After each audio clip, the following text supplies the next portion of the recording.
Run One Philippines na bahagi ng Grand Kapamilya Weekend. Layon pa rin ang fun run na suportahan ang kampanya para sa rehabilitasyon ng Ilog Pasig. Nagpapatrol, Atom Araulio.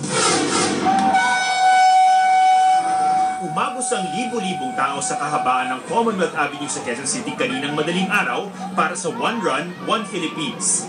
May mga nakilahok mula sa mga organisasyon tulad ng PNP at AFP.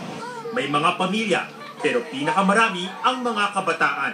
Seryoso man sa pagtakbo o naglalakad lang, enjoy ang lahat sa 3K at 5K race. Hindi naman nagpahuli sila ABS-CBN Foundation President Gina Lopez at News and Current Affairs Head Jing Reyes.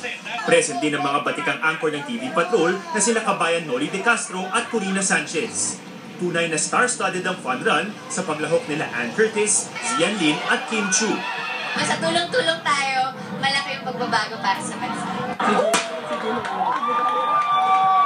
Mahigit 3,000 naman ang sumali sa One Run, One Philippines sa Cebu, laruan ng kapamilya star na si Jason Abalos. Sa Bacolod, mahigit 2,000 ang tumakbo kasama ang mga celebrity na sila Joem Bascon at Paul J. Castillo. Sila Maha Salvador at Aaron Villaflor naman ang nanguna sa fun run sa Davao. At hanggang sa California, USA, daang-daang Pinoy ang sumali. I just want to thank all the kapamilyas here in LA and Burbank. Ikinasa ang One Run, One Philippines para linisin ang Ilog Pasig at ang mga katabing estero nito. Ilang taon ang nag-oorganisa ng mga fund run ng ABS-CBN Foundation para lalong hikayatin ng publiko na makiisa sa adhikain. There is nothing that cannot be accomplished if we work together. Kung lahat tayo magkakapit-bisig at matuwid ang daan, the impossible is possible.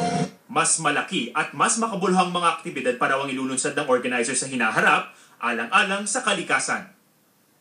Atom Araulio, Patrol ng Pilipino.